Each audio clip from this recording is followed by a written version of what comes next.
College, a role he's held since 2010, and it was part of my pleasure to invite Michael into that role all those years ago. He's been a member of the UK Task Force on Energy Efficiency, chaired the subgroup on industry, and advisor to the UK Board of Trade. He's a sought-after speaker, so it's great to have him here this evening. I know that he's going to give us a response to a previous lecture, which we're looking forward to hearing. He's already told me he's going to offend me, so I'm looking forward to your offense. But as Michael will do it, he will do it eloquently, elegantly, and with clear evidence. So I'm looking forward, Michael, to that.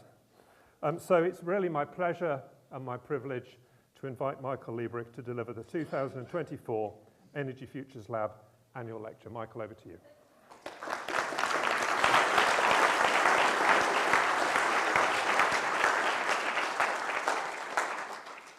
Thank you, Nigel. And I will never offend. I was a bit worried because I may not say the nicest things about hydrogen, and you've been such a sort of powerful figure in that world. So that's the only way I think I could offend, potentially. So the background to this is actually the Masters in Climate Finance and Management. I've also been an advisor. That's Mirabelle's course.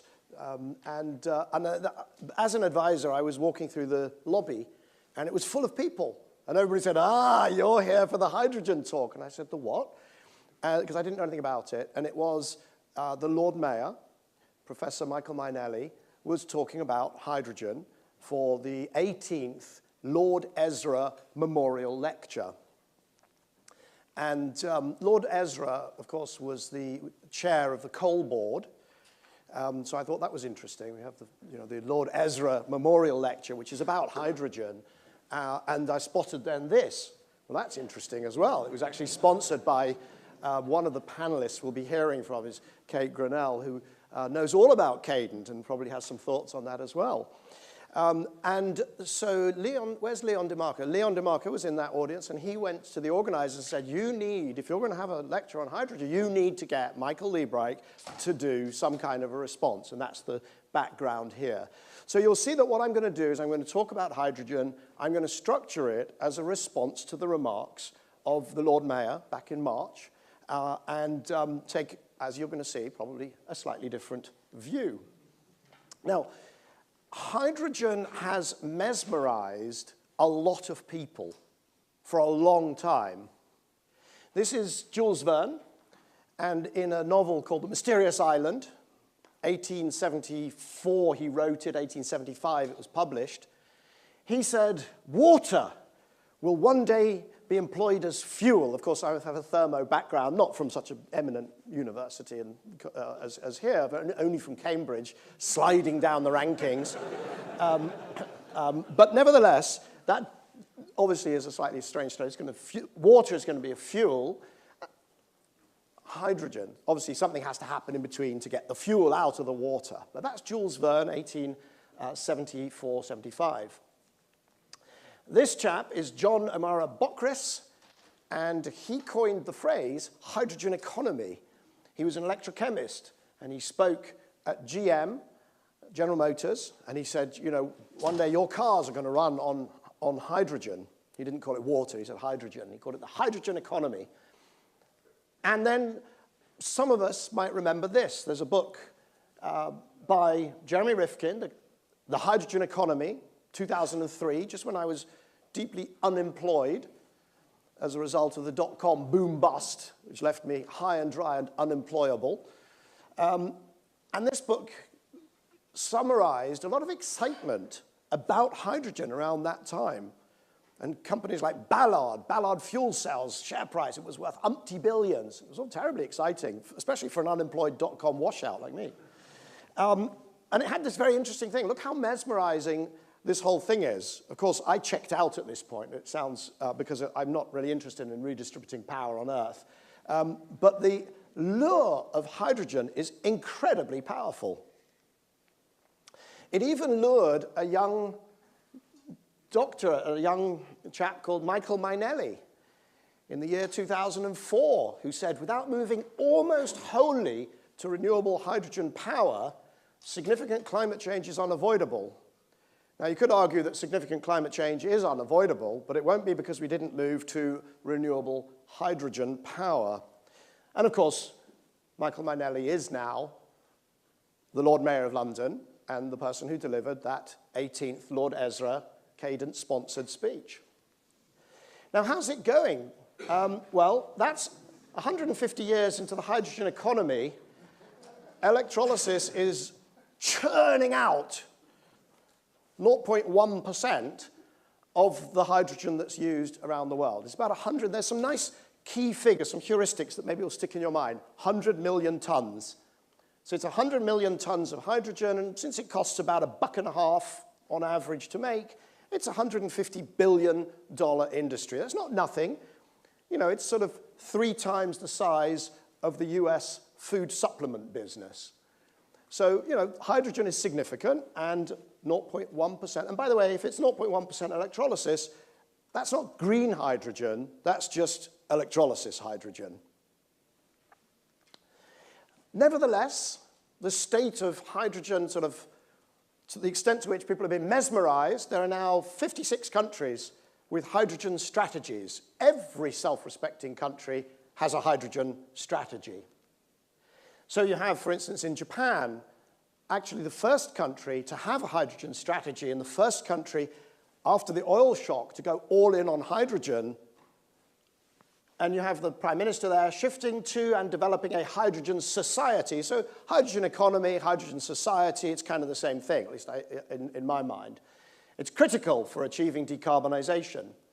There's Ursula von der Leyen, the EU. Hydrogen is the natural starting point. Now, one of the things that's kind of fun is I have a podcast called Cleaning Up. And I've had 160 guests or so, and the tagline is leadership in the age of climate change. And I've had all sorts of really extraordinary people come on. I've had everybody from the woman who glued herself to the Shell headquarters to the person who develops the Shell scenarios. I've had Tony Blair, I've had Tony Abbott. I try to get everybody in, and it's, you know, if you haven't listened, please do, because I have a lot of fun, and my co-host Bryony Worthington, who's now over on the West Coast, we try and get the best guests, and we try to challenge them. And a couple of the guests are in that picture. They're in the grey suit. That's Yorgo Chatzimarkakis, head of Hydrogen Europe. Fantastic episode. I strongly recommend you listen to it, or you can watch on YouTube. And just to the right, Marco Alvara, who's going to make a short cameo a bit later in this presentation.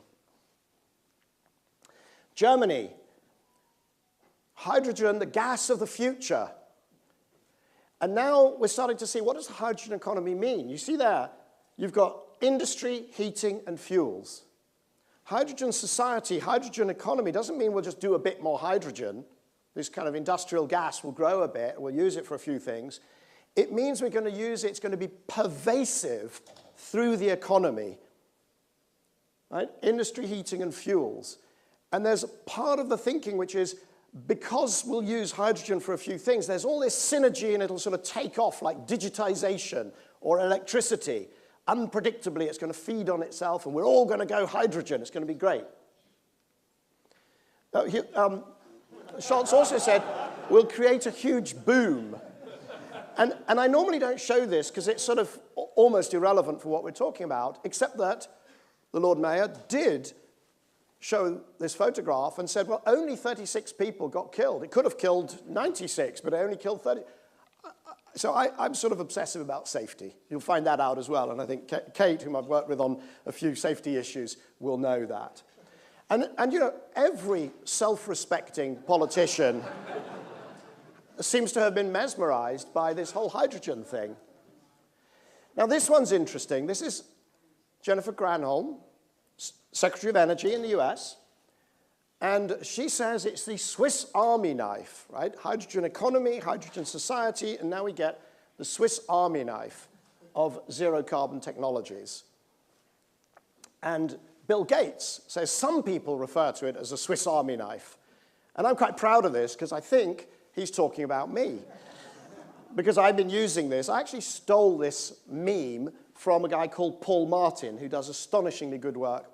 Paul, if you're watching this, thank you, at least for the meme, but also for your work. And the Swiss Army knife is fabulous. It's a great analogy because you can indeed do all sorts of things with clean hydrogen. Transport, heating, chemical feedstock. It's a building block for chemicals. All sorts of things. Land transport, air transport, everything. The problem is, the good news is the analogy is perfect. It's perfect because we've all got Swiss Army knives, right? And we don't do with them everything we could. So we don't cut our hair with them. We don't prune trees with them. I went to Japan. I said, you don't prune your bonsai trees with them. You don't butter your sandwiches with the little knife. There's no way you... Why? And the reason is there's almost always something cheaper, safer, and more convenient. Remember those three words: cheaper, safer, more convenient. The only time we really use a Swiss Army knife, either if it's cheaper, safer, more convenient, or no alternative at all. And hydrogen will play its role in the economy will be the same. It will only be used where it's cheaper, safer, more convenient, which it never is, or where there's no alternative. So let's start with cars, because that's the one that has mesmerized more people for longer than anything else. Those are battery electric vehicles. And you can see there the scale, 4 million per quarter. And drawn to scale, hydrogen fuel cell vehicles. And if you're saying there's something wrong with the presentation and I can't see it, no. Even in the front row, there are 0 pixels. That's how successful they are. I drew this first in, I think, 2017, and the blue chart, the scale was different. It looked the same. And I said, I will draw this. I'll keep it up to date. I'll do this for 10 years, as long as you want, and it will always look the same. Because the scale will keep going up, and whatever fuel cell vehicles achieve, you still won't be able to see them. I was asked, why do you hate hydrogen? I don't hate hydrogen. I don't have emotions towards elements on the periodic table, you know. But I've been right on that one. So this is actually, if you expand the no pixels visible, what you actually find is that hydrogen fuel cell vehicles, the sales are actually declining. How do you do that if you're a solution to climate change and the most promising technology, as we've heard? And one of the things is very interesting. Can you see there? South Korea, US, Japan, Germany, and other. Where's China? Because the Lord Mayor says, today China has the highest number of hydrogen fueling stations for road vehicles worldwide. You can fill up almost as you would with petrol or diesel. That's what he said. There is a Chinese fuel cell car. It's called the Zhejiang long something, lots of letters, HS something something else. Not a single one was sold for the first 6 months in May 2023. It was launched in 2022. Now, there are some fuel cell trucks in China, I think about 6,000. So you can restate that chart. But it's in the pixels that you can't see, all right? It's noise. Now, fuel cell hydrogen fueling stations are being dismantled. All the Shell hydrogen stations in the UK were shut. Then you've got these ones, which are California stations, shut. Denmark, the stations were shut. Nevertheless, Toyota is giving 500 fuel cell Toyota Mirais to the Paris Olympics to drive the athletes around. Now, probably they're organizing fueling through Air Liquide completely separately, but right now there are 9 fueling stations in Paris, of which 2 are actually working. Buses. Here you've got the very high-profile launch of hydrogen buses, 2019, and the French city that pioneered it will in future be using EVs. I was on the board of Transport for London. We had some fuel cell buses because at that time we were still in the EU and they gave them to us, and management used them as an excuse not to dive into electric buses. It was predatory delay. You had some hydrogen buses, so you could sort of say, well, we need to study them. We can't make decisions, which is why London today only has about 1,000 electric buses out of a fleet of about 8,500. We are way behind the curve. Why? Part of the reason was the delay caused by the hydrogen buses. Trains, very, very promising hydrogen trains, and again, the launch of trains. And this is a pattern that you'll see going across the world. You'll see some mayor, some council gets excited, finds a pot of money, assembles some funding, goes for some trains, goes for some buses, and a few years later they disappear, which is why Ballard, which has been around for 44 years, has done nothing but burn through capital. And, by the way, Plug Power, ITM, all of the other ones as well.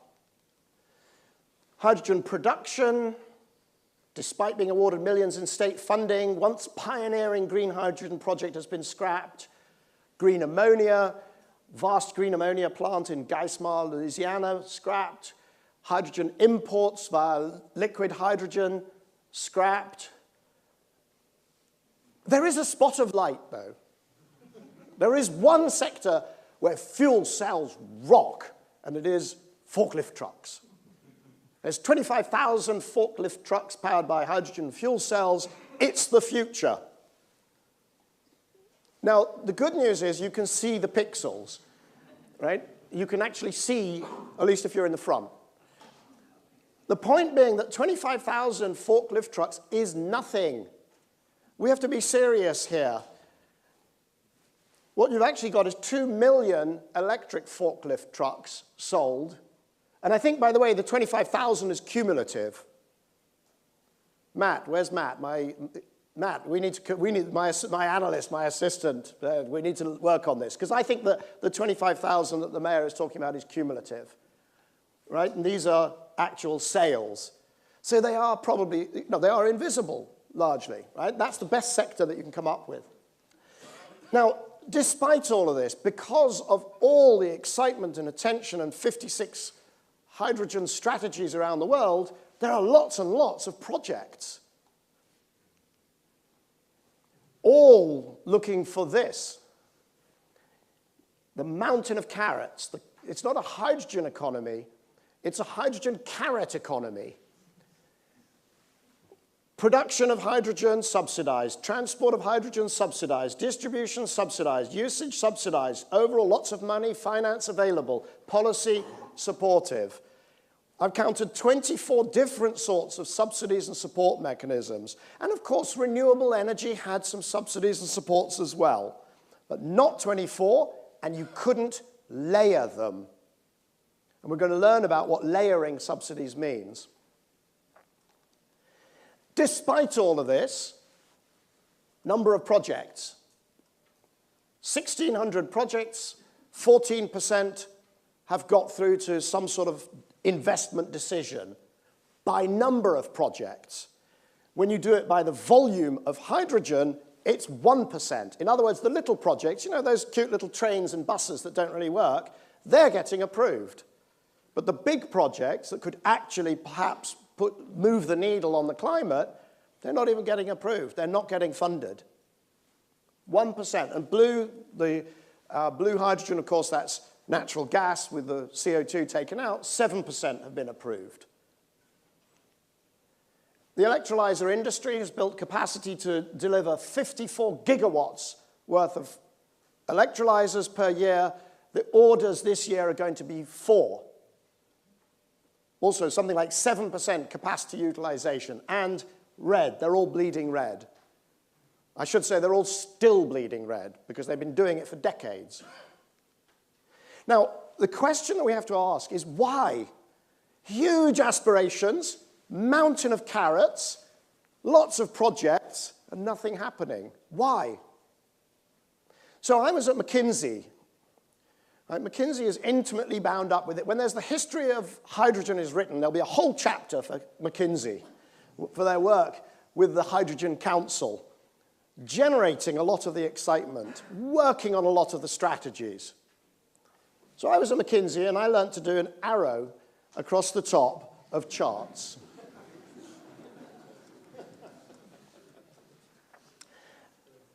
if we're going to use hydrogen, we need to produce it, get it to where it needs to be, wholesale, maybe store it, get it right out to the users, and then the users have to do whatever it takes to use it. And the problem is, it's expensive to produce, it's expensive to transport.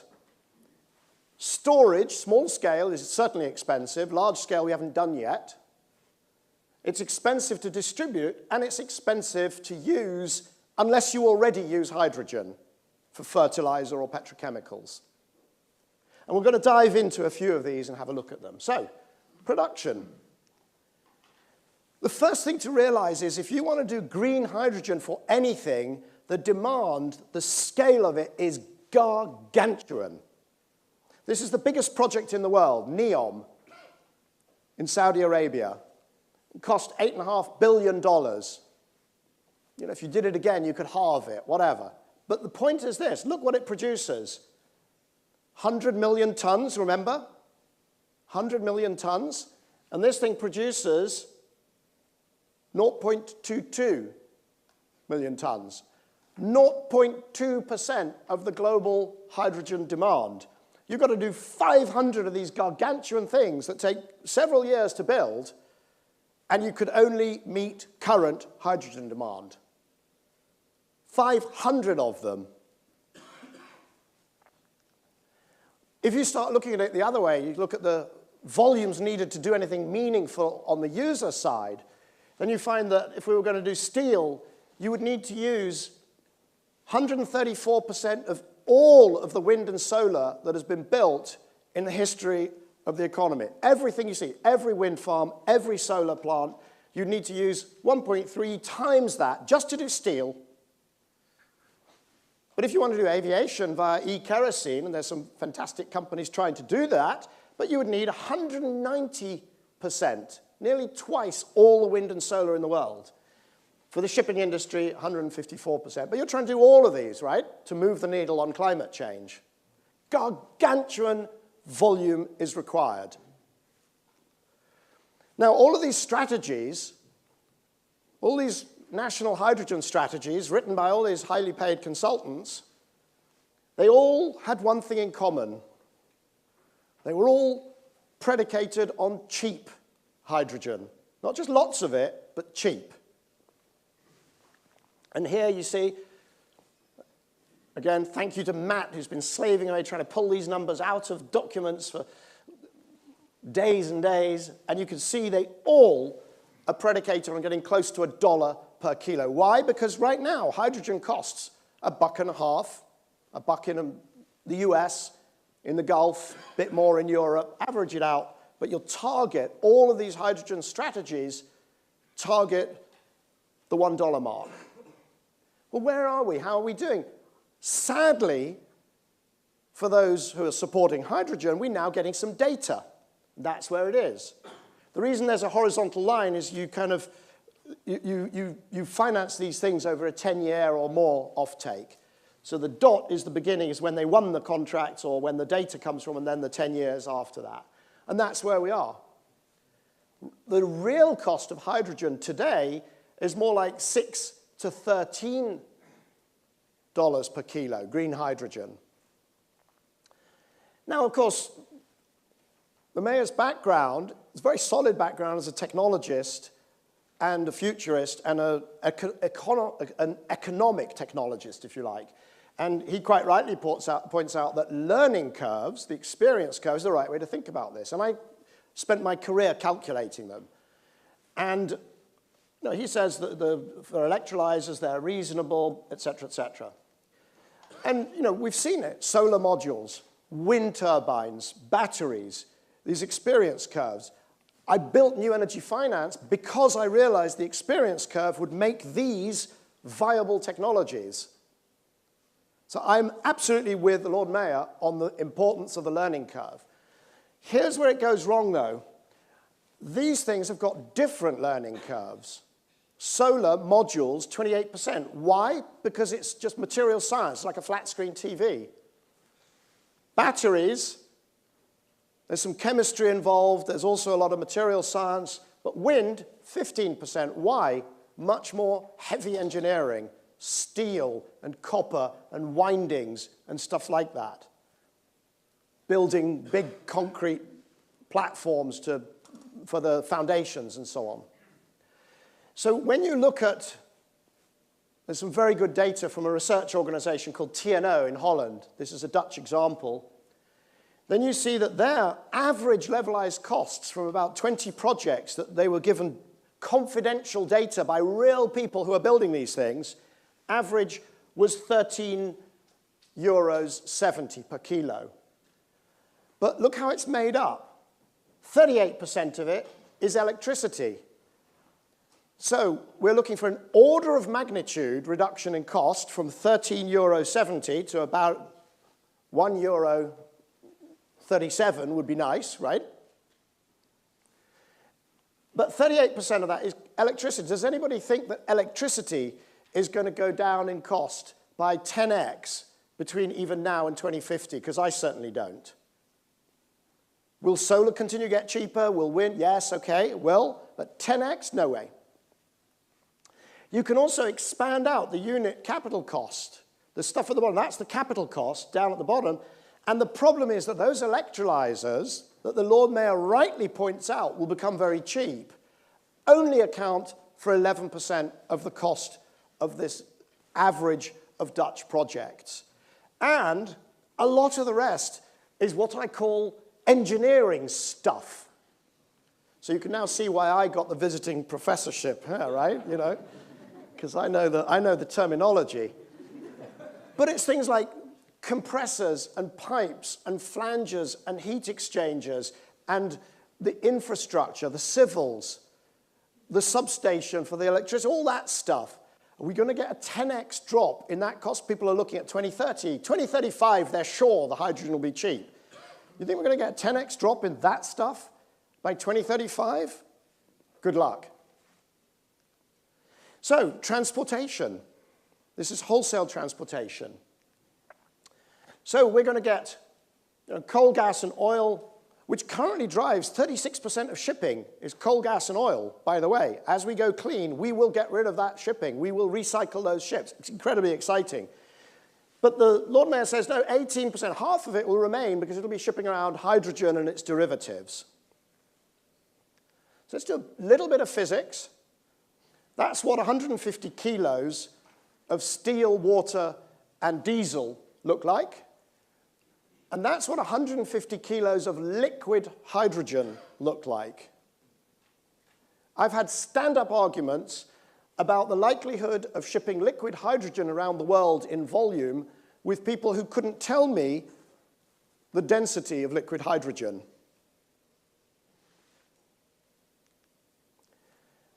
Now, the Lord Mayor, knowing that I'm skeptical, not skeptical, I have ruled out, I've said there will be in the energy system no more than homeopathic amounts of liquid hydrogen used for anything.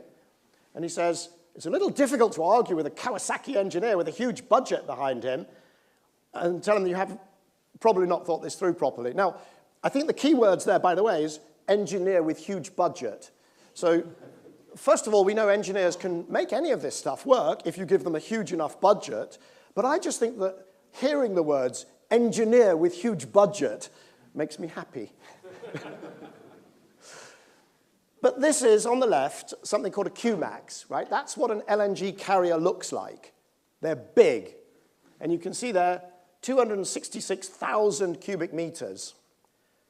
So the only liquid hydrogen that has sailed the seas is in a ship called the Suiso Frontier, which was 1,250 cubic meters, or 0.2%. Everything in hydrogen is 0.2% what you'd like it to be. But it's also a really expensive ship because its cargo has to be kept at 20 Kelvin, which of course is not possible, and so you can see at the bottom it boils off. This ship sails around under a plume of hydrogen, at least if it can't use it in its own engines. So now we're going to scale that up. Kawasaki, the engineer's got a huge budget. After all, why not? There's the concept ship. And it's still a lot smaller than the one on the left, and that can be dealt with, of course. But just this one if you just sailed around with one of those, you would need 4 times as many ships as the big one on the left that's doing the LNG. But not only that, because liquefaction of hydrogen is so energy intensive, you need to make 6 loads and spend 2 of them getting the thing to be liquid for the other 4. But wait, there's more. Remember that boil off, 1% a day. So you're going to sail 20 days, so you're going to lose 20%. So of those 4 loads that you did liquefy, guess what? You need 1 more ship. Well, you're only going to arrive with 3, or if you want 4 where you arrive, you better start with 5. Now, it's not just me saying this. This is a piece of analysis by, very good analysis by the Austrian Institute of Technology, because they looked at how do you get all this hydrogen to Europe, right? Europe has a problem. It's an energy-intense economy. We import energy. Austria has a primary steel industry, right? And they're under huge pressure to stop doing what they're doing right now, which is continuing to buy Russian gas. So this is very good analysis. But what you can see there's the price up the left. If you want to get your hydrogen for 3 to 12 euros per kilo, remember, still more expensive than the 1.5 or the 1 euro that you're aiming for, the only way to get it via imports is via pipeline. The only way. So they agree, shipping, look at the numbers, are simply uneconomic. Catastrophic, by the way, for the European economy if we really did try to do this. Now, of course, all of the aficionados say, well, you know, Michael's just taking, he's gaslighting us. He's gaslighting. It's a straw man. We're never going to import liquid hydrogen. We know that. We're going to do ammonia. Then we're going to turn it back into electricity. And they can cite all those projects that you saw. Lots of them are about ammonia. We're going to do ammonia from Canada. Chancellor Scholz, Justin Trudeau, they signed an agreement. They said it's a hydrogen agreement, and then they had to do spin and reputation management. Say, no, he meant ammonia. Japan, they're going to be co-firing with ammonia. This is the sort of process diagram, and you don't need to understand or follow much of it at all, though of course you do, because this is Imperial, second best university, or best university in Europe. All you need to know is this: end-to-end efficiency, 20%. So if you start with Canadian wind, 5 units, only 1 arrives. Now, I didn't study economics, but I know that that's likely to mean that the electricity is at least 5 times more expensive when it arrives, given that you're throwing away 80% of it. But that only works if there's no maintenance and capital is free. So call it 10 times, call it 7 times, make up a number. But if Europe has to rely on this, it's also catastrophic. But of course we can do methane. We can do e-methane.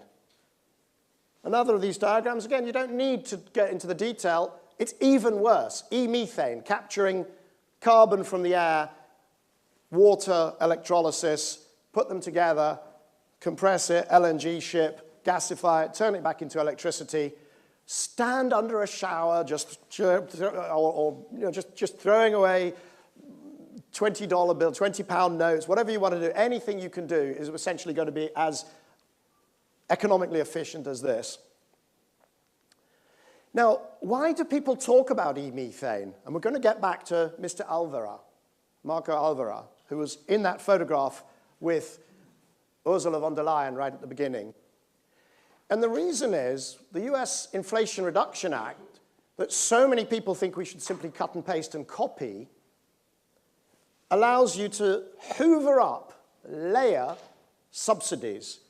You get subsidy for producing renewable electricity, subsidy for turning it into hydrogen or using it to electrolyze hydrogen, subsidy to capture carbon, and if you do import it into Europe, you then get an exemption from the EU ETS. But there's more subsidies because the solar panels might be made in a factory that benefits from IRA, or you might benefit from the Infrastructure Act in the US. So the total subsidies, just the direct, just the absolutely easy to identify ones, $75 per million BTU. Is that a lot? Natural gas in the US today is trading at about $2 per million BTU. $2 is the value of the commodity. Now you say, well, hang on a second, but we want it clean, and we want it in Europe. So it's about $7 in, no, it's probably, I think it's $10 in Europe right now. And then you can add a carbon price, so it's clean. You get to $14.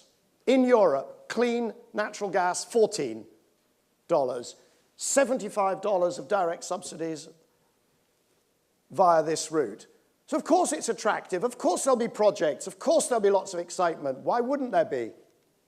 And Mark Alvera came on my podcast. I think he was going to persuade me that this was real, that this was a thing, that I should support it, we should be excited. And he even said the quiet part out loud. There's a lot of money to be made in layering all the different subsidies. He's a carrot farmer. You get a subsidy for capturing CO2, you get a subsidy for producing renewables, you get a subsidy for producing hydrogen, and guess what? You can export that molecule to Europe or to Japan. Is that really how we're going to deal with climate change? So anyway, storage. Small scale, we deal with energy storage. We have familiar ways of storing energy in our lives, things like gas cylinders or batteries. The hydrogen you can store, you've got 700 bar. An aqualung is at 200 bar, but it also doesn't have the nasty characteristics of hydrogen and brittlement and so on. It's basically, you can do it, it's expensive. The large scale is really interesting because when it comes to keeping the lights on when there's no wind and no solar, so there might be no wind for a few weeks in winter and there's very little sun, it's a really difficult challenge. And hydrogen there is one of the promising things. And luckily, there's a number of ways that we could store either hydrogen or a derivative. And this is genuinely promising area to work on. But if we're going to do it, my McKinsey arrow I'm going to use again. Because what we have to find is a large-scale storage pathway that satisfies all the criteria. These are systems problems. There's no point whatsoever in solving a little piece of the problem. We've got to solve the whole of the problem. And in the case of storage, it means we've got to be able to produce the hydrogen or the derivative. We've got to be able to move it to where it's needed, store it, get it back out, and generate electricity with it.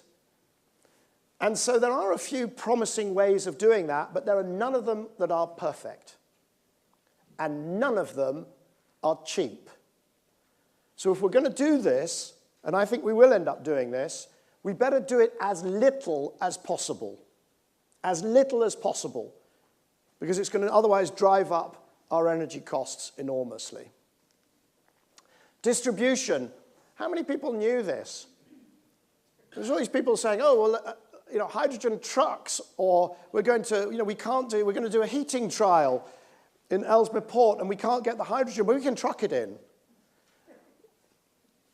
One diesel truck to get it off the road, if you're using hydrogen, so one tanker of diesel gets replaced by 18 tube trailers. That means that if you're the mayor of a town or you're a council, you've got 18 times as many deliveries to your petrol station. Now, blending always comes out, and I have no other way of explaining it other than that it's the stupidest thing from Stupidville. And the reason is, you've done all that work making hydrogen, and the UK hydrogen auction cleared at a price, not of the 13.70 that we heard about from Holland, but it cleared at a price of 9.27 per kilo. And the first thing you do when you blend is reduce that hydrogen to its heat value, which means you destroy 88% of its value. And by the way, then you sort of charge everybody who didn't want hydrogen, like every little bakery, you charge them because somebody's got to pay for this, right? So then you get the suggestion that, wait a minute, because we have curtailed wind, there's all this energy being lost, wasted. So surely we have to do something with it. And that's curtailment from the average UK wind farm, 5%. It's going up, and it will double in the next few years because we're building so much offshore wind. But the worst UK wind farm, something like 30%, let's say. But here's the thing. When you go from that wind electricity to hydrogen and back to electricity, you're wasting 70% of it. That's equivalent instantly to curtailment of 70%. So why would you do that? But it's actually worse than that. The Scottish minister, energy minister, said we should be using this curtailed wind for heating. So hang on a second. Let me take that wind, let me curtail whatever percentage it is, and then let me put the small remainder, whatever it is, into a heat pump. Greg, probably an octopus heat pump. And let's compare that to making hydrogen, pumping it around the country, and then putting it into a boiler. The break-even curtailment for that ludicrous route, ludicrous pathway, is 87%. In other words, as long as you get 13% of your electricity surviving curtailment, when you multiply it by a coefficient of performance, it beats the hydrogen, which you then have to, well, the electricity to hydrogen to compression to putting it in a boiler, and both of them come out at about 50%. 50% of the original electricity ends up as heat in your front room. 87% curtailment. I mean, it's going to get bad. Daily Mail is going to go nuts when we reach 10% curtailment, right? But not anything like 87%. So, usage. Now, you've got two different categories. You've got people who already use hydrogen, and of course, they could just use clean hydrogen. Fertilizers, petrochemicals. But where it gets really expensive is when it's new uses. Why don't we use those cars? Well, setting aside the sort of upstream stuff about efficiency, which I think we've already dealt with, the fact is hydrogen fuel cell cars, and this is where I might offend Nigel, close your, don't listen, la la la, they're worse cars. Look at the one on the left, hydrogen, the one on the right, look at the number of parts, look at the complexity. Right? You can't fold the seats down because it's full of hydrogen canisters. It doesn't accelerate as well. It needs more maintenance. If you want to take a fuel cell out of a Toyota in a garage, the manual for how you do that is 280 pages long. Because it starts with, first vent your hydrogen. And you only get to a spanner on about page 30. There is a reason in physics for this. By the way, nobody should say that generative AI isn't changing the world. Look at that. It's changed my life. Actually, Matt. I can't see where Matt is. Matt's in the room, but he did this. It's fantastic. ChatGPT. There we go. There we go, Matt. Well done. That's great. ChatGPT. But engineers are brilliant. Engineers with big budgets are even more brilliant, right? And you could get an engineer with a big enough budget to make a Formula One steam-powered car. It wouldn't win any races, though. And the reason it wouldn't is it's the wrong powertrain, it's the wrong system, it's the wrong fuel. And so to pretend that we got cheap solar, so we must get cheap hydrogen, it's kind of equivalent to saying, we broke the speed of sound, so we'll break the speed of light. They're just different. Now, the Lord Mayor, to whom I'm responding, was very excited because last year Kawasaki unveiled the first hydrogen-powered motorcycle prototype. On this, he is simply incorrect because, there's the Kawasaki, and there was this. Some people here will remember Intelligent Energy. And they had a fuel cell motorbike, hydrogen fuel cell motorbike, and that in the middle is, because it was so long ago, is Gordon Brown helping to launch it. And there's a reason why it didn't succeed. It's a bad motorbike, all things considered. Now, hydrogen trucks, Everybody's still excited about hydrogen trucks. Except, this is Patrick Pouyanné, and he was giving testimony under oath to the French Senate. And under oath, of course, he had to actually tell the truth. Perhaps more people in the hydrogen world should give testimony to the Senate. We decided to invest in a European network of hydrogen filling stations for HGVs. But I'm not sure we got it right. Now, what happens is everybody's very concerned about the weight of hydrogen vehicles, the weight of hydrogen trucks. They think this is a showstopper. The thing is, when you take a truck and you take out the engine, and you take out the gearbox, and you take out the differential, and you take out the diesel tank, and you take out the exhaust system, and you take out all the stuff that's to do with managing vibrations, not all of it maybe, you end up with a truck that's about a ton heavier. And sure enough, all of the major manufacturers of trucks are launching electric trucks. And up there, Pragmacharge is a company that I have incubated to provide charging for them. Heating. Kate's excited now. This is yours. Okay, hydrogen heating.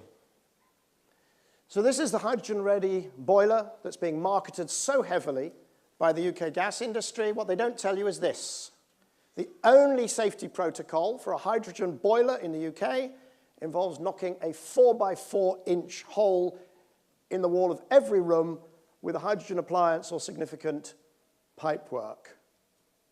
That's what HSE says. And engineers who've worked with hydrogen will tell you why. But this is not new news. This is something I discovered, actually. The world's first hydrogen safety regulations from 1824 also said you need continuous ventilation independent of the will of the workers there employed. The workers there employed, by the way, is me in my kitchen if I have a hydrogen hob. Now, a few years ago, there was a report into how much it would cost the UK to move to hydrogen heating. It was H21 North of England report, and it concluded, well, it's only a 6.6% increase in bills. The number went viral, it's all over the place at the time. But what they did was they took 3.8 million households in the north of England, converted them to hydrogen, and spread the costs over all 28 million homes in the UK. I don't know which consultancy they used, but I don't consider that legitimate. Now, if you go to page 448 of the same report, you discover something very interesting. An actual breakdown per unit, the cost of hydrogen. And you discover that actually it drives up the cost of the fuel by a factor of 2. Your utility bill would double if we all moved to hydrogen. And here's the most interesting thing about this report. It's also sponsored by Cadent. Hydrogen air travel is back, sure. The problem is not even the aeroplane. The problem is actually how you get liquid hydrogen to an airport. There are 2 solutions, lots of power to liquefy it in at the airport, or you could bring it in via trucks. Courtesy of Matt and ChatGPT, we have 2 options for the future design of Heathrow, for real. Now, I pulled all this together in the famous hydrogen ladder, which many of you will have already seen. There's some things at the top we have to use clean hydrogen for. There's some other things we'll probably use it for. We've talked about long-duration storage, steel, and so on. If we did all of that, if there's anybody here who thinks we can do all of that with green hydrogen alone, it would take 6 times all of the wind and solar ever built.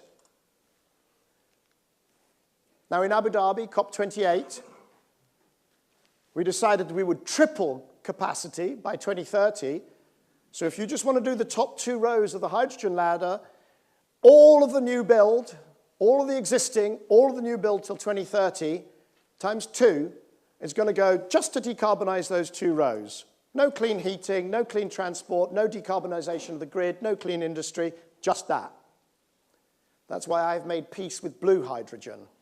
because I consider that to be a bad outcome for the planet. Now, there's also some things at the bottom. I call that the row of doom. I think we've talked about most of it, and some things that are almost certainly going to go the way of the row of doom. But I want to leave you with a final upbeat thought, because this does not mean that things are hopeless. Because what is astonishing, while everybody is talking about hydrogen, and I was at the FT Hydrogen Summit yesterday, so much talent, so much attention, so much political capital, so much money, hundreds of billions that have been committed. Meanwhile, we're faced by 4 fantastic opportunities. Electric transportation, electric heat pumps or electric space heating, electrification of industry, all of which, by the way, will help to absorb more variable renewables because they can also be demand responsive. And then if you're just interested in opportunities, machine learning, data centers, they will both help, machine learning will help us to manage this complex system that we're going to, but they also present huge challenges. But if you want something interesting and promising for the climate to work on, look no further. Thank you.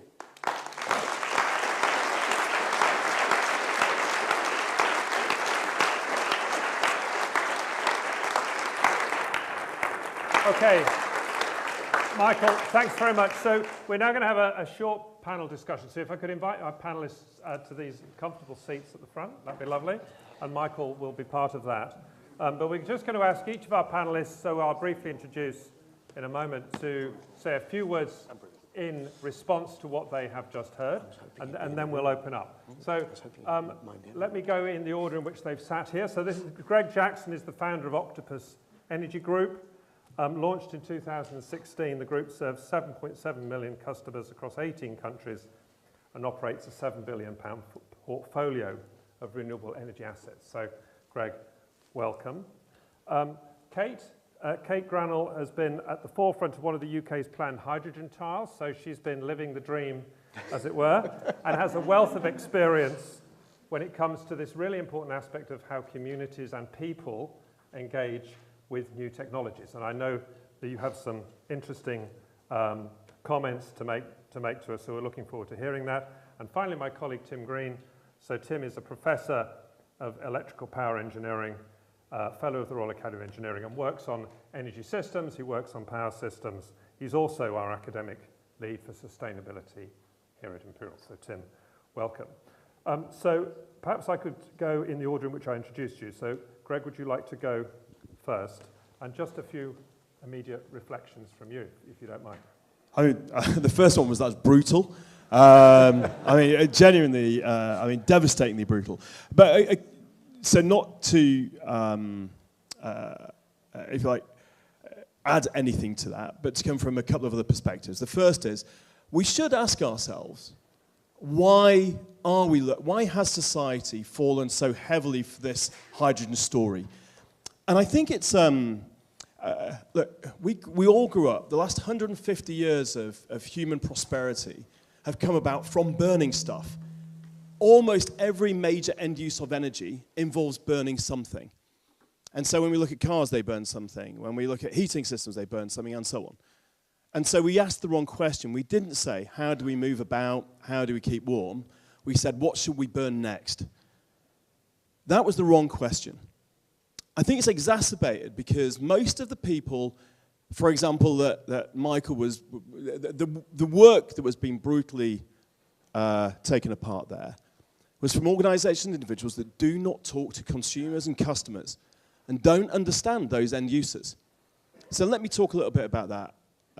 First of all, I mean, we're lucky enough, we serve 7 million people directly in the UK alone, 1.5 million more overseas, with energy. And we've asked ourselves always, what would happen if we'd never had fossil fuels in the first place? Because people are pretty inventive. We would have created solutions that enable us to live the life we live today just without the climate change, and by the way, without the 10 million deaths a year that occur from local air pollution, and all of the other negative externalities of fossil fuels. And so the question you say is like, how would you run on a purely electrified society where most of that electricity comes from renewables until we've got something better? Michael mentioned a few times there variability and volatility. What we found is fascinating is that if we give consumers price signals, we give them cheap electricity when it's windy and sunny, they don't consider that a negative. Right? It isn't true that they just want to switch the lights on. They want cheap power. And no one's ever had the opportunity for cheap power before because we build this system that's the equivalent of flying planes with just one person sitting in them and charging accordingly. But when we give people a chance for a bargain when it's windy and sunny, you know what? It's not everyone wants to do it, but I think 50% of all of our customers with a smart meter do it. And in return, they get cheaper power. But in doing so, they also make it cheaper for everyone else because we don't need to worry so much about filling the gaps. There's less demand at times when there's less supply. And we take this further, you know, like if you've got an electric car, you can just plug it in when you get home, and we will optimize the charging. Typically based around when it's windy and sunny and, you know, when the grid's empty. People doing that pay 7 times less per mile today than those that drive diesel and petrol cars. I.e., the consumer benefits of renewable power are phenomenal. Even more so because unlike any of the fossil fuels, electricity is fungible. It goes both ways. Now, when people have got an electric car that we can discharge back into the grid or the house, we give them 13,000 miles a year of free driving because we can fill the battery up with cheap electricity off peak, empty that onto the grid at peak, and then with money we've made, refill the battery with cheap electrons for driving. I just use these as examples that our failure as a society to imagine the better world that is available now that we have plummeting prices for wind and solar and batteries and all of the other technologies is the reason that we're pursuing this complete white rabbit. And I'll tell you why it matters to me. A few years ago, I was sat, our company was growing, and I read an article. I was sat outside a tent. I read an article that said, it describes us as a clean energy company. I was so proud. But I knew that even then, we were selling gas to 1 million households. Today, we're the second biggest seller of gas to households in the UK. And I thought about just stopping selling it, because I couldn't live with that secret that we were a terrible emitter when we were meant to be a clean energy company. But of course, people still needed to heat their homes. And we began the process of looking at how do you heat homes without gas. And we put, you know, really good engineers on this question. And it became apparent that as Michael spoke there, you know, you take 6 to 8 times more electricity to create the green hydrogen to heat a home than if you use a heat pump. I'm sure you all know that heat pumps generate 3 kilowatts of heat for every kilowatt of electricity they use. 4 kilowatts if they're ground source. 5 kilowatts if they're water source. It is mad that we pursue these paths. And I think Mike was right to be grumpy, because what we heard about those London buses that delayed the investment in the right solution. This is the equivalent of we're sailing on the Titanic, we ain't got enough lifeboats to begin with, and then most of the people that should be getting passengers on the lifeboats are fucking around playing instruments, and we're all going to drown. Oh, sorry for the language. I am so sorry. It's before 9 o'clock. This is a family-friendly show. Okay. You'll never hear language like that at Imperial College. That's all I'm saying. I'm so sorry. I went to Cambridge, which apparently is like, a bit rough these days compared to you lot. Okay. Thank you. I've got the second impossible task of following Mike and Greg, so you've got the next impossible task. But so thank you for having me. So I'm Kate Grinnell, as mentioned before. So I was, I suppose, spearheading the campaign within Whitby, Cheshire. We were selected and chosen to be the first recipients of a trial area to use hydrogen for domestic heating. As some of you may or may not know, it did not go to plan. Thank you. So it was a really, really difficult journey. I won't go into it too much, but I think Michael and Greg have both touched on it. Is the consumer is so far from people's thoughts. This is all. I'm a member of the public, effectively. This is business. This is big business and big money. But what we're forgetting is the consumers are at the end of it. And if you have not got them on board, and you have not co-designed, and you have not engaged them, and you have not brought them along on the change curve, then we've shown that there is going to be a huge, huge barrier you know, quite rightfully so, as Michael's or Matt's analytics have demonstrated, we could see quite early on that the efficiencies and the price points were not something that we would want to open the gateway to. You know, I could sit there and, you know, we were effectively offered lots of money to take these opportunities, but we saw it as a complete misdirection and misuse of public funds. We saw it as a Trojan horse project, and again, we've used the terminology before, white rabbit, white elephant. It just made no sense to us, and you know, Cadence were the community project leads, and again, I think we can all probably look back at this and look at how not to engage a community. So if anyone's ever studying this, we've had quite a lot of universities reach out to us to actually understand what went wrong, and I think, you know, rookie mistake number one, you did not engage the community at their level. They came at it rather at a business level. They wanted to get a product, sell a product, and have us accept their product.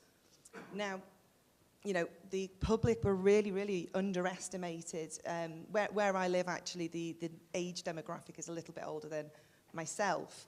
As to whether that was a reason that they chose an area, we're still yet to unpick that. But I think there was cavalier language used quite frequently of people reluctant to change, NIMBYs, all the rest of it. And I think it's always really important to actually understand that when this project was first put to our town, people were really excited. You know, the language was used of green technology, this is the future, energy, we're going to be saving the planet, this is going to be a pioneering technology that you're going to be part of, and hey, you don't need to pay anything. So who's going to say no to that? And, you know, we all really started positively and wanting to go, right, okay, I think we're going to listen to this, we're going to come on board. But as the plans unfolded or the information was lacking, we actually reached out to the likes of Michael, Paul Martin, Tom Baxter, and numerous. If you follow Michael, you'll be familiar with a lot of these names, and Jan Rose now. You know, we reached out to them going, we're not getting the information that we think we need to make an informed decision. And we were really fortunate that these people that are, you know, really important, really busy people, spent their time to give us all of this information that you've seen. You know, we've seen variations of that for about 2 years. And they brought us on a journey of knowledge and understanding. You know, I work in a finance industry, in the banking sector. This is nothing to do with me on my daily life apart from when it was imposed on me. And I think, going back to what I was saying before, is there was a lot of the cavalier comments of people don't want to change. That is not the feeling I got from my community. They were really open to change. They wanted to change. They were really enthusiastic and optimistic that they could change or make a change for the future generations. You know, most of the people that surround me have got children, grandchildren. So for them, they thought they were going to be doing the right thing. But, you know, I think, how can you make an informed decision if you're only being given one option? And all of the downsides of that one option are being kept away from you because you don't need to know. You're a consumer. We're the ones who will take away the technicals, and we'll deal with the detail. You don't need to. And I think, you know, one thing that came out of our trial, actually, quite ironically, is we had quite a few different companies come and educate us on district heating and heat pumps, because we weren't saying no to the future. We were just saying, oh, we're not sure about this. Could we have a look at what the other options might be? And we spent so much time, you know, 18 months of our lives upskilling ourselves on technologies that, like I said, on a day-to-day basis, none of us really needed to know. But we did because we wanted to change.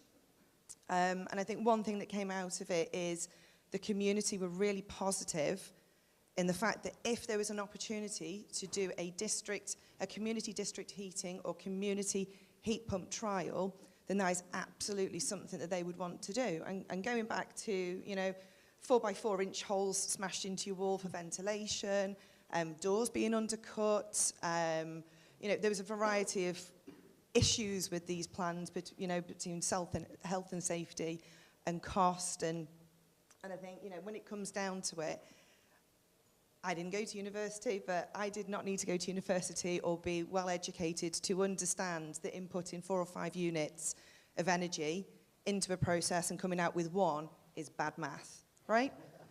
So if that's what it takes, and I've not only do I only get 1 unit at the end of it, I have to pay for that processing of the 4 or 5 units to start with. No, that does not sound like good economics to me. So I'll pass over to Tim. Thank you.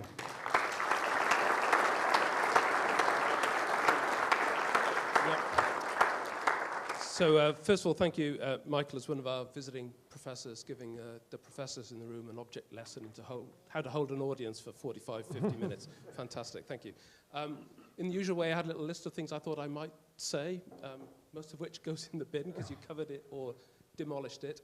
A few things remain which I don't want to pick up on, which I thought were really interesting. So first is, what have we got to build? So we did a study a couple of years ago looking at how much renewables would we need to build in the UK to hit a 2035 net zero electricity system.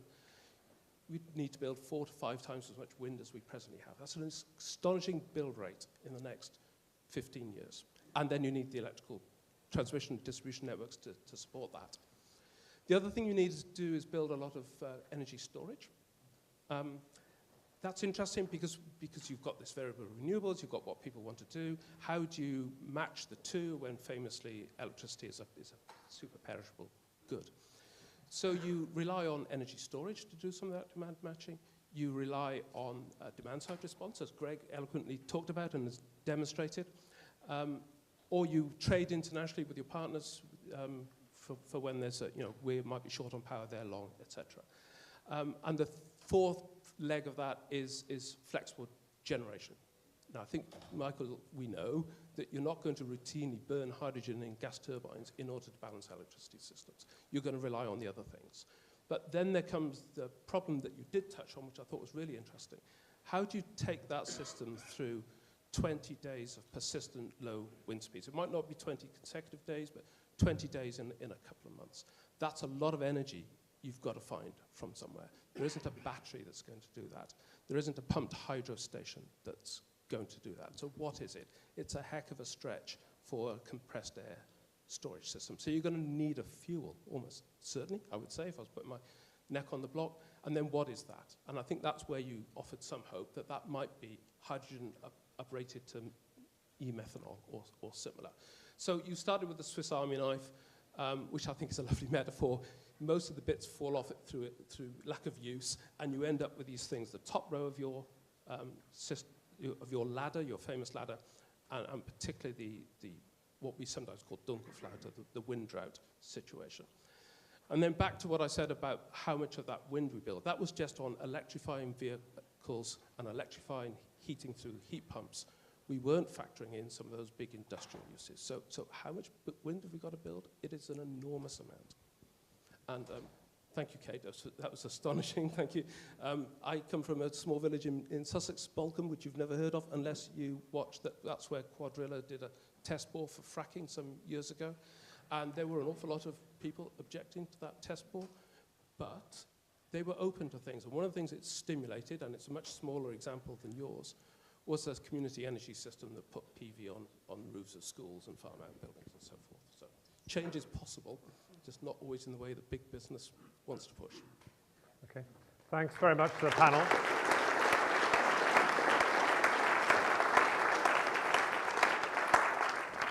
We'll be open for questions, but let me just also make a comment at the start, right? So Michael knows I work in this area, and I wasn't offended, because actually I don't disagree with anything you said. So I've worked in hydrogen-related technologies for the last 40 years of my life, which is quite a lot of it now. And as a community, we can do ourselves a disservice. I think any technology can do itself a disservice if it markets itself in places where it's not well suited. And I think in recent years, and I've been through various waves of enthusiasm and despair, and then enthusiasm. And in all cases, I think the despair is unwarranted and the enthusiasm is overrated. And I think for those of us in the space, we have to also be honest about what technologies can do and where they play a role. And I do think there's a role to play, and I'm sure we'll discuss it further. I should also say, from an Imperial College perspective, and Tim is here and Harriet is here, who lead on our sustainability piece. So we have decided our new campus that we're building at the moment in White City will not have gas. It will be purely electric. Okay, interesting. We also have done the calculations. We know what we need to do to decarbonize the estate. We know how much it's going to cost. We also know that there isn't enough power to do it as things stand today. So there's some interesting challenges for us, and there's some interesting challenges for the economy as a whole, and Tim has also reflected on some of those numbers. So I'll shut up. We have a few minutes. There's lots of hands gone up, and I think what we might do, you've got the mic, let's take 2 or 3 questions and then let the panel reflect. So this lady here was very quick. So if you could say who you are, where you're from, and what your question is quickly. Sure. Succinctly, I should say. Is that working? Yep. Yeah. My name is Caroline Ashley. I'm from Steelwatch.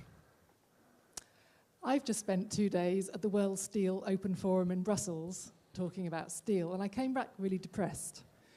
Currently, the industry is roughly 2 billion tonnes of steel a year, 4 billion tonnes of CO2. And in the discussions, they thought they're only going to take 20% off that by 2040. They're still going to emit over 3 billion tonnes a year of CO2 because they're really negative about the pathway of green hydrogen for steel. And it's only on the second row of your ladder. But at the minute, there is no other way to reduce the iron, to take the oxygen out of the iron ore, apart from coal or green hydrogen. So I agree with all of the myths you have busted, and I used to have a job that was all criticise the hype, but now I have a job that is the steel industry needs green hydrogen or it is going to blow the carbon budget, 7% of annual greenhouse gas emissions. So I'm really curious as to why it's only on your second row, because I can't see we can reach a net zero economy unless steel decarbonises, and at the minute it needs green hydrogen, and the fact the hydrogen economy is tanking, as you rightly say for good reason, is actually hindering what we are trying to tell steel companies to do. Okay, we'll take 3 questions, and then there was another hand, this lady over here. Yeah, and then we'll take you're coming to dinner now. You get your questions later. We'll take a question here, this gentleman. Go on. Hi, Becca Yap, Charles River Associates. I work in energy consulting. I have particular interest in heat pumps, given some projects I've been involved with. Greg, you mentioned how we kind of fall in for this story of hydrogen, but how do we tell a better story about the electrification of heat? Okay, very succinct. Thank you very much. I know there's more questions, but I've picked my Karen, you're going to have to run over here. So this is energy, and actually this gentleman in the grey sweatshirt. So you can start to think about who wants to take the steel one. Thank you. Yeah. Hi, thank you. That was a great presentation, Michael. Thank you very much, and thank you for the panel. Building on that question as well, I study electrification of heat. And I think when you take a step back for the mass adoption of heat pumps and low carbon heating for the domestic sector in the UK, there's also a huge question around fabric improvement and retrofitting. Taking that down, there's a 7.5k subsidy as well for heat pumps, but that's still a big check when you look at both of those. So how are Octopus and how do you guys think as well, even from a community level, which is fascinating, do you think of this whole check together? Okay, so we had 2 on heat, right? So let's take heat first. Do you want to go first, Greg? Yeah. Yeah, cool. So the 2 questions on heat pumps. Yeah. Look, one of the things we have to recognize, and this isn't a conspiracy theory, it's what happens in every disruption of a technology, that the incumbents are fighting hard. And they're fighting hard both for cultural reasons, they just don't understand this stuff, and for commercial reasons. So for 160 days in a row, one particular national newspaper carried negative stories about EVs. And they're doing the same with heat pumps, right? So to tell a positive story about heat pumps, you're swimming against a very powerful tide. But the good news is you have economics and physics on your side. I think the first thing is you don't have to be a heat pump fundamentalist. One trick of incumbents is they hold new technologies up to a level of perfection they don't themselves achieve. So I often hear heat pumps won't work in every home. I mean, I'm so sorry I can't swear, Nigel, because my goodness me. Very good, very good. Keep going. Yeah. In the UK, 20% of homes don't have gas. So, straight away, if comparing heat pumps to gas, they're probably more universal. But, we've got work to do. Heat pumps are too expensive to buy, too expensive to install, and too expensive to run. Taking those one at a time. The hardware for heat pumps, like at the moment, the UK is a particularly challenging market because we tend to heat our homes with radiators. So we need heat pumps that will basically heat water, then pump it around a radiator circuit, as opposed to many other countries where you have direct air-to-air, which basically means air conditioning units are almost heat pump ready. Companies like ours have started investing in the manufacture, and already we're seeing the cost falling. So a commercial heat pump in the UK might at the moment, for a typical house, cost about £3,000 to buy. We can now make them for less than £2,000. We'll get that down to £1,500. We'll keep getting it down from there. You've also got a simpler distribution network. Currently, heat pumps, because they're a smaller industry, typically go through quite a lot of layers of distribution. Eliminating that and going direct, we can reduce the cost by 50% versus where it is today and more. When it comes to installation, another sort of policy error, I think, of the past was we had big subsidies to put heat pumps into complex, expensive houses, ones that were already hard to heat with gas. Right? 40% of UK people live in the typical sort of 3 and 4 bed semis, and they're almost heat pump ready. If they've got a water cylinder, we can do a like-for-like replacement on a heat pump in 2 days. And by the way, if we use a high-temperature heat pump, just using a different refrigerant, you don't need any change in radiators, piping, or insulation. It runs at the same flow temperature or higher than even the most inefficient gas boilers. And then on the running costs, essentially is again a policy perversity that electricity carries all of the carbon, all of the environmental and social levies. Gas, the fuel that is actually damaging the environment, it pays 20 times less tax in the UK. But even with that crippling taxation issue, it's already cheaper to run a heat pump in the vast majority of UK homes if you have it on any form of dynamic tariff. And I talked about the importance of understanding that earlier. So it's already becoming cheaper. I think we'll get to the point pretty soon where that £7,500 subsidy isn't needed. It might be 5 and then 2.5 for typical UK homes. And finally, heat pumps aren't the only solution. For those very few homes that aren't heat pump fixable, resistive heating as part of a full electrification will be far cheaper than any nonsense about using hydrogen to heat homes. And in between these, communal heating, district heating, and building heating with large ground source arrays and a variety of other solutions can really reduce costs very sensibly for a big swathe of UK housing. And between it, we've got better solutions. The really interesting is when people try it, they prefer it. So surveys show that 7 out of 10 people with a gas boiler are satisfied with their system, and 8 out of 10 with a heat pump. And the last bit of data, gas boilers are so bad that according to which, the typical insurance policy for a gas boiler is more expensive than the typical insurance policy for a house in the UK. Okay. Anyone would think you were a good salesman, but it's very impressive. And you are, but well, very clear as well. Okay, did you want to just add anything? No, okay. Steel, Michael, do you want to take the steel question? I want to deal with steel as well. Okay. I wasn't going to do steel, just a couple of quick remarks on heat pumps. I think the high-temperature heat pump is a game changer. For all the horror stories that plumbers and others will come out with, you need to change every pipe in your house and every radiator. Largely nonsense in the first place, but high-temperature heat pumps help. And Nigel mentioned our plans for our campuses, challenging. Some of our buildings are listed and single-glazed and difficult. So we will have to use high-temperature heat pumps for some of them while we think about how we do deep refurbishment to drop the temperatures and still fit within the electricity demand limits we have in a central London location. So that building out of a electricity network, particularly in city centres, is going to be a challenge we have to face. And the last thing is, for these dense urban environments, there are options to think about. Looking for aquifers. There are aquifers under this part of London. That's a great source of heating in the winter and cooling in the summer. And there's a game changer. If you're thinking a bit about climate adaptation as well, you need to be thinking about how you cool your buildings in future. And the heat pump, the reversible heat pump, opens that up. Okay, so plenty on heat. We won't take another heat question now, if you don't mind, but I'm going to come around with one more round of questions. But I do want Michael to talk about steel, which is indicative of some of the big, difficult industrial decarbonisation you'll need. You're mic'd up, of course you are. Okay, can you... Yeah, so steel. So first of all, Caroline, it's great to see you in person. I'm an enormous fan of what you do at Steelwatch, so thank you for that. I think I guess I've never believed that the steel industry can decarbonize fully via hydrogen. So technical point on the ladder, row A is where you could sell hydrogen already because they already use it. So steel, everything on B is stuff that's promising. It's just not on A because it doesn't really exist yet. It's not using hydrogen today in any meaningful way. That's the only reason it's B, otherwise it'd probably be on A, right?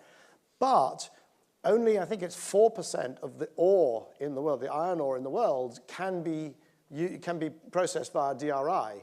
So the idea that you're going to use hydrogen to decarbonize 2 billion tons of steel was fanciful to start with. Now, technology will improve and so on, but we've got to sort of keep realistic. And the problem you've got is just cost. It's not that you can't do it. They're doing this hybrid project. They are doing steel projects. And the only issue is cost. It's kind of almost like nothing that I have said. I'm not trying to sort of knock the legs out from underneath it. But, let's just get a heuristic on costs. A lot of these, strategies talk about million tons of hydrogen. Oman wants 1.3 million tons, and people want million tons of this and million tons of that. The Energy Ministerial said that we're going to have 90 million tons of hydrogen by 2030. The steel industry needs, I don't know how many, you certainly have the numbers, but it's millions of tons. Take 1 million tons of steel, that's 1 billion kilos. See, that's why I'm a visiting prof, right? Because I do the easy maths. So 1 billion kilos, and let's say you can crush down the cost of that hydrogen from 13 euros, whatever, and you can get it to, so that the penalty is only, let's call it 3 euros per kilo over grey or black hydrogen. So you've got 3 euros to find. But you've got to find it across 1 billion kilos, which means you've got a 3 billion annual cost. The problem is somebody's got to build the plants to produce that hydrogen, and they need at least a 10-year offtake.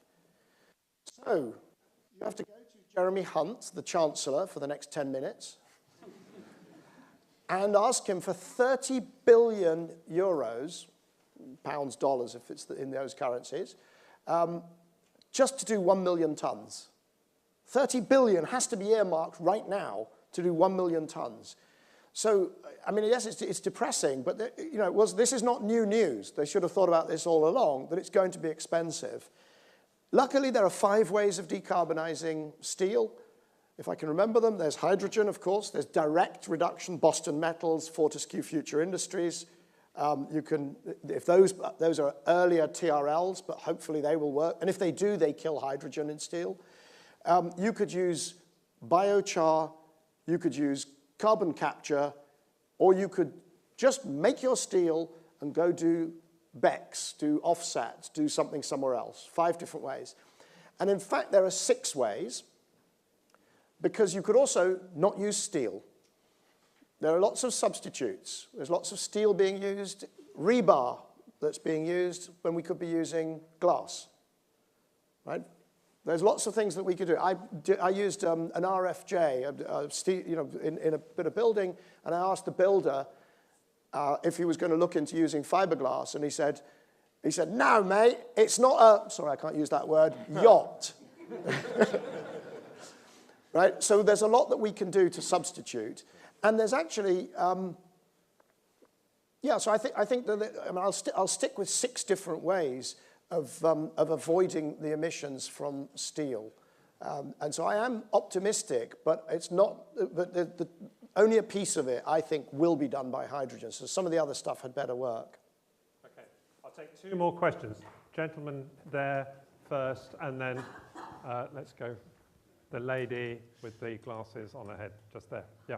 So, gentlemen, be succinct, because we're already running over time, but I think there's enough interest to just run a few minutes over. Thank you, Professor Nigel. Hello to everybody, and great lecture, Michael. My name is Yusuf Al-Shamari. I'm a graduate from Imperial College London, and I'm currently a consultant and an honorary senior fellow here. Your lecture was great, but don't you agree that the bars for the jump in the sales of electric vehicles were pretty much supported by subsidies, and half of that were in China? And the worst part actually is that they were actually powered by coal. So I believe that's possibly one possible reason why we did not see an increase in the fuel cell vehicles because of the politics. And another thing is, if the road to hydrogen, if someone listens to the lecture, is virtually blocked, and could the road to electricity is the way to move forward, and there is a supply chain constraints on metal. I'd like to hear your insight on that. Okay, I'm going to stop you there, right? That's two. And put your hand up again, so there we are, the lady over there. You're going to run. Yeah, well, right, keep. Oh, right, okay, this isn't a test of... This is like teamwork. Okay, right. Thank you. My name's Olivia Ryan. I work at SSE Thermal, and we have a number of hydrogen projects. And I do agree with a lot of your lecture. That doesn't represent the view of the company, of course, but that there are lots of but truly there are lots of uses for hydrogen that are overhyped. But I wanted to touch more on the sort of storage and the long-term flexibility side of hydrogen, because that is one of the sort of niche uses for it that does genuinely have a future. So my question is more around how much do you think that the development of the other sort of, shall we say, supporting industries of uses for hydrogen and production of hydrogen, how much does that also help develop the sort of niche uses for it and the niche solutions? Okay, thanks. So I think there's a question around supply chains. Having been to India a couple of times in recent times, I know that India is very passionate about hydrogen because it doesn't want to rely on Chinese battery suppliers. So there's a geopolitics piece here which perhaps defies efficiency.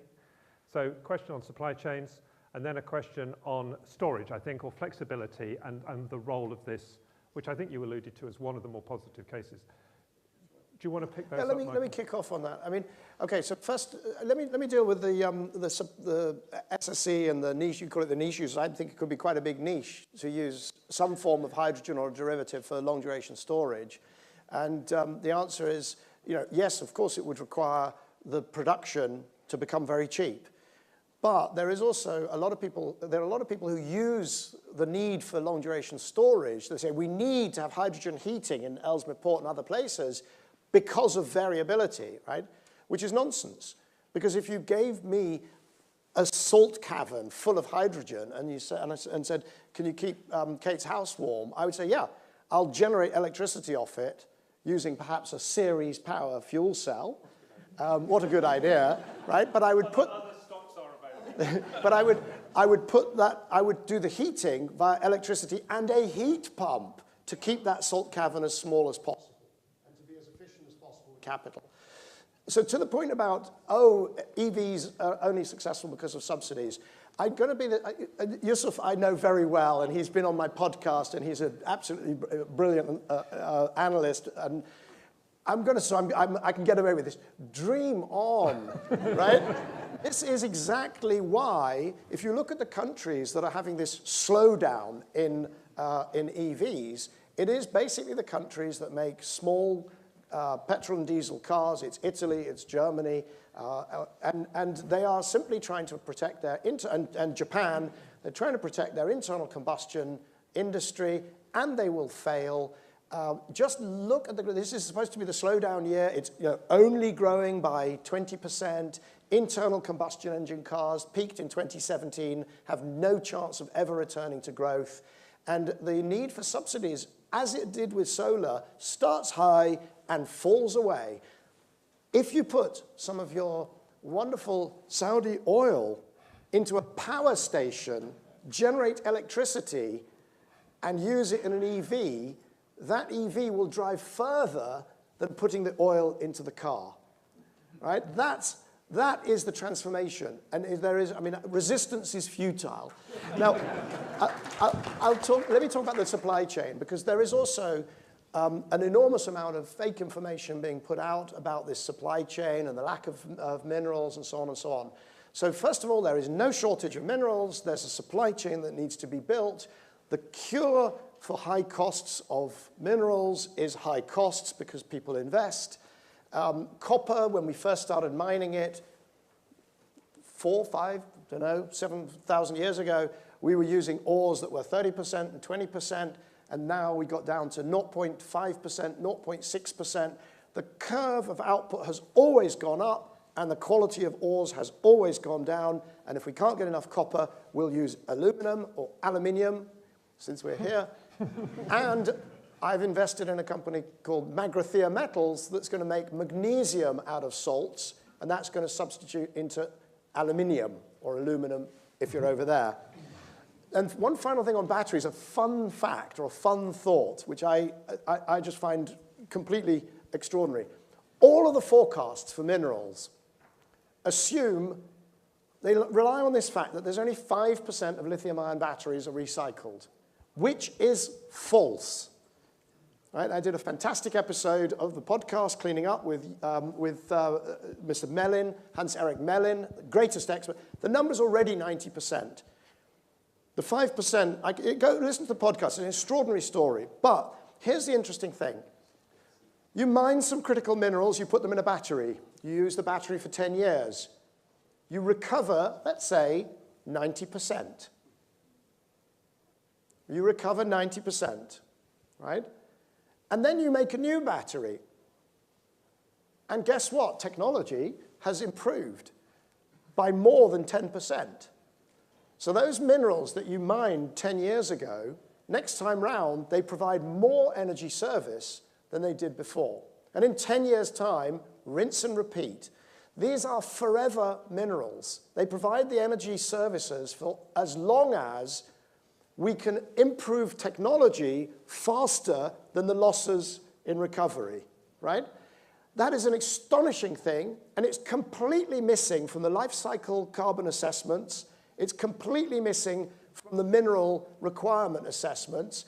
And all it takes is some fantastic academics to write a paper with me about this. So, Michael, I think that's a fantastic note on which to end. Can we please thank Michael in particular, but all of the panelists for their contributions.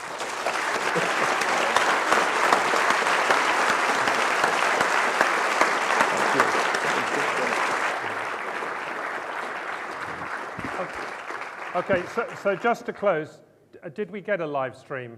We did, okay. So there is a recording. It will be on the YouTube, Energy Futures Lab YouTube channel. Please do promote that to friends and colleagues.